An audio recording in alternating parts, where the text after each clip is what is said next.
आज हम अध्ययन करेंगे उपन्यास के तत्वों के आधार पर जो मेहंदी के रंग उपन्यास की समीक्षा। आधुनिक काल में गद्य साहित्य में उपन्यास प्राय सभी भाषाओं के साहित्य में सर्वाधिक लोकप्रिय साहित्यिक विधा है। सांस्कृतिक, सामाजिक एवं मनोवैज्ञानिक दृष्टि से भी इसका अपना विशिष्ट महत्व है। साहित्य को यदि जीवन जगत का प्रतिबिंब माना जाता है तो स्वीकार किया जा सकता है कि जीवन की जितनी संपूर्ण सौंदर्यमयी छवि उपन्यास में उभरती है उतनी किसी अन्य साहित्यिक विधा में नहीं। इस दृष्टि से देखा जाए तो मृदुला सिन्हा द्वारा रचित जो मेहंदी को रंग उपन्यास में भी सामाजिक जीवन की सुंदर प्रतिछाया अंकित दिखाई देती है। उपन्यास के मान्य तत्वों के आधार पर प्रस्तुत उपन्यास की समीक्षा इस प्रकार से की जा सकती है। पहला है उसमें कथा वस्तु। उपन्यास में कथा वस्तु अथवा कथानक का सर्वाधिक महत्व रहता है क्योंकि उसी पर समग्र घटनाओं का विकास दिखाया जाता है। उपन्यासकार जो घटनाक्रम उपस्थित करता है वही कथानक या कथा वस्तु कहलाता है। कथानक में एक मुख्य कथा होती है तथा कुछ अन्य प्रमुख और अप्रमुख घटनाएं उसे संबंध होती है। ये घटनाएं और प्रसंग मुख्य या आधिकारिक कथा वस्तु से संदर्भित होकर अथवा जुड़कर ही कथा को गति प्रदान करते हैं। इस दृष्टि से यदि जो मेहंदी को रंग उपन्यास की कथा वस्तु पर दृष्टिपात करें तो संक्षेप में यही कहा जा सकता है कि विदेश में शिक्षा दीक्षा प्राप्त करने वाले दद्दाजी का वास्तविक नाम डॉक्टर अविनाश है। वे एक दुर्घटना में अपंग हो जाने से पत्नी की उपेक्षा प्राप्त करते हैं।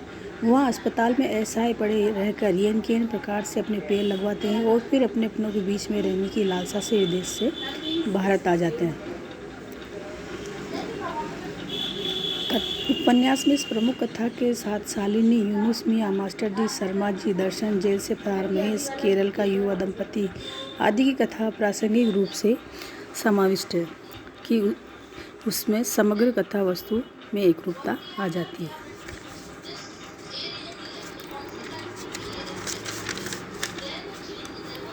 पात्र और चरित्रांकन। उपन्यास की कथा वस्तु को गतिशील बनाए रखने के लिए पात्रों का विशेष महत्व माना जाता है।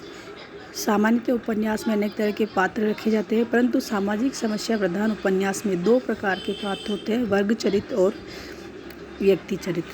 जो मेहंदी के रंग उपन्यास में विकलांगों की समस्याओं का चित्रण किया गया है, उन्हीं को विविध रूपों में दर्शाया गया है। इस कारण इसमें वर्गगत पात्र अधिक है, फिर भी उसमें व्यक्तिगत पात्रों की संख्या कम नहीं है।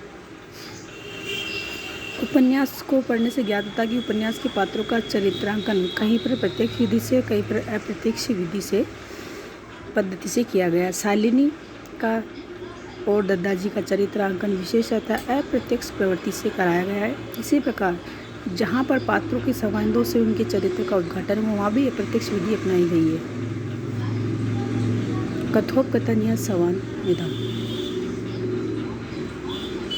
कथोपकथन के द्वारा जहाँ कथा वस्तु का विकास होता है वहाँ पात्रों के चरित्र का उद्घाटन भी होता है। जो मेहंदी के रंग उपन्यास में संवाद विधान का पूरा ध्यान रखा गया है, जिससे कथा वस्तु में प्रवाह, निरंतरता एवं गतिशीलता का समावेश हुआ है। इसमें अधिकतर संवाद संक्षिप्त एवं छोटे हैं।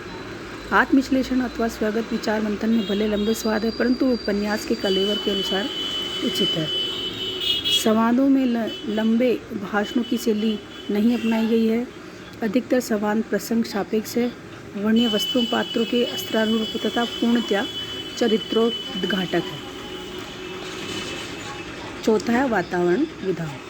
उपन्यास की कथा वस्तु को विश्वसनीय, प्रभावशाली और यथार्थ बनाने के लिए उसमें देशकाल वातावरण का समुचित विधान किया जाना परमावश्यक है। प्रस्तुत उपन्यास का कथानक आधुनिक समाज की प्रमुख समस्या पर आधारित है। इस कारण इसमें विकलांगता को केंद्र में रखकर आधुनिक समय की स्थितियों, सामाजिक विसंगतियों, राजनीतिक स्वार्थपरता एवं कार्यालय की लाल पिताशाही आदि का यथास्थान समावेश कर उचित देशकाल का विन्यास किया गया है। सूक्ष्म दृष्टि से देखा जाए तो इसमें वातावरण तीन प्रकार से चित्रित हुआ है। पहली स्थिति वहाँ जहाँ पात्र अपने अतीत की स्मृतियों में खो जाता है, जैसे शालिनी के पैर लग जाने पर दादी, माँ, ससुराल आदि के व्यवहार तरसने का स्मरण करने लग जाती है। प्रस्तुत उपन्यास में हरी की पौड़ी, गंगा तट तथा संस्था के परिवेश आदि का देशकाल के अनुसार वर्णन किया गया है। इसी प्रकार इलाहाबाद स्टेशन पर शर्मा जी का यूनुस मियाँ की स्त्री का चित्रण श्रेष्ठ वातावरण का परिचायक रहा है। भाषा शैली। उपन्यास की भाषा सरल, सुबोध, स्वाभाविक, पात्र अनुसार होने से ये पूर्णतः संप्रेष्य बन जाती है। पात्र यदि सुशिक्षित है तो उसके स्थानानुरूप परिष्कृत शब्दावली प्रयुक्त करना उचित रहता है। प्रस्तुत उपन्यास में शालिनी, दद्दा जी, शर्मा जी जैसे पात्र सुशिक्षित दिखाए गए हैं, अतः उनकी भाषा तत्सम, तद्भव, मिश्रित एवं परिष्कृत शब्दावली से संपृक्त है। उद्देश्य अभिव्यक्ति। उपन्यास लेखिका मृदुला सिन्हा को अपने पुत्र परिमल की अपंगता से जो अनुभूतियाँ उससे प्रेरित होकर विकलांगों की समस्या के आधार पर प्रस्तुत उपन्यास की रचना की है। अतः स्पष्ट रूप से इस उपन्यास का उद्देश्य विकलांगों की समस्या को उभार कर उन्हें मानव समझने की प्रेरणा देना है। साथ ही ये भी चित्रित करना है कि विकलांग होने से मनुष्य का अपना कोई दोष नहीं होता है, वह तो नियति का खेल है और परिस्थिति से उत्पन्न समस्या है। इसलिए हमें विकलांगों के साथ सहानुभूति, संवेदना और सहयोग रखकर उनमें जिजीविषा का संचार करना चाहिए। विकलांगों के प्रति प्रेम, दया, करुणा, सेवा आदि का भाव रखने से ही सामान्य मनुष्य की तरह जीवन यापन कर सकते हैं। इस प्रकार संक्षेप में कहा जा सकता है कि उपन्यास के तत्वों की दृष्टि से एक सफल उपन्यास है। इसमें सभी औपन्यासिक तत्वों तो शिल्प का पूरा निर्वाह हुआ है।